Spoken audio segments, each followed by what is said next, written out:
And when triumphant Aussie golfer Zach Murray took out the New Zealand Open at the weekend, a delighted Murray posed for photographers kissing his giant silver trophy, his shoulders draped in, well, that's the problem. We're not quite sure what it was that was draped across him. New Zealand Golf says it's a korowai or Māori cloak.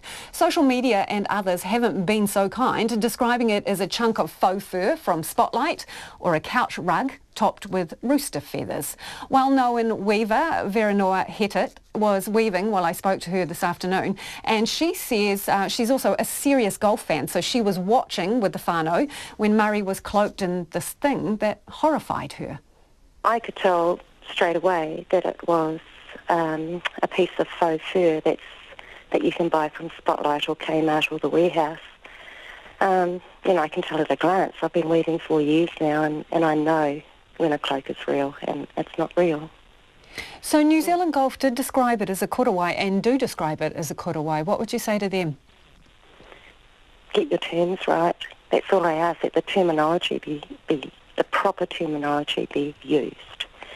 And in that way, a real korowai isn't belittled or undermined, or the weaver isn't belittled. It's just using the right terms.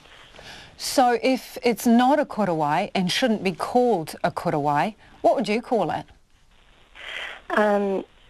There are different types of cloaks, and they all come under the umbrella term of kākahu, which nowadays is also the word used for clothing.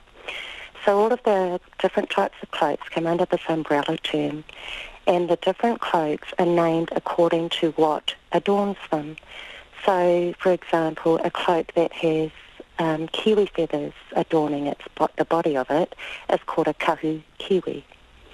A cape or a cloak that is used when it's raining is called a hieke. So all of these different cloaks have different names according to their use and according to what they're made out of. Now, because this piece that was used yesterday was sewn, obviously sewn, I don't have a traditional term that I can put to it. Did you recognise the feathers on it? They look like rooster feathers to me. So again, New Zealand Golf says it's been using this item of clothing, we'll call it, for the past decade. They couldn't tell us anything off the top of their head about where it was made or where it came from, but it had been blessed by Ngāi Tahu. Does that make any difference to the way you feel about this item? Not at all. Not at all. It doesn't make a difference at all. I've seen those things in souvenir shops. And you can bless it as much as you like. It's not going to change its name. What do you think of the fact that this was, well, a moment on the world stage? This was the winner of the New Zealand Open, and it is possibly a picture that will go all around the world. I'm horrified and I'm embarrassed as a weaver. There are so many beautiful, accomplished weavers in New Zealand that could create something fitting or be fitting a winner of the New Zealand Golf Open. And yet they chose to present him with something that was below par, excuse the pun. Either do not use it or find a weaver who is able to create something that has a story that is specific to their competition, that has meaning and that holds mana in its very fabric and its very makeup. So do you think they've tried to slide this one past us? I have had a few words running through my head, and one of them was tokenism. That was one word that I had in my mind. Appropriation or misappropriation. I've tried today not to think too much about it because I find it really upsetting, and so I'm finding it a bit hard to answer that question. Sorry, Lisa.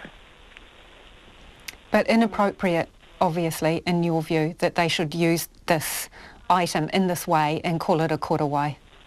Yes, and I think it's quite insulting, not only to weavers, not only to the art, this very ancient art form that has been practiced for centuries in my whānau, but it's an insult to the winner.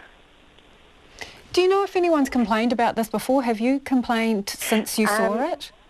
Well, actually, one of my relations Ata Te Kanawa, who was a daughter of the master weaver Diggeries Te Kanawa, she saw the same cloak being used a couple of years ago, and she wrote to Michael Hill, she wrote to the New Zealand Golf Association, and she didn't get a response. So this isn't the first time that it's been brought up, and it's not the first time that New Zealand Golf has been made aware that Māori people are unhappy, especially Māori weavers are unhappy about it. What about the person who might have whipped it up on their sewing machine on a Sunday afternoon? What do you say to them? Well, you know, yeah, I've thought about that person too, and maybe this person was needing to make things quickly so that she could feed her family. And so karo hakiaya, you know, I think of that person, and this is no slight on her. I just want that to be known. It's a slight on New Zealand Golf, really, for calling it a korowai.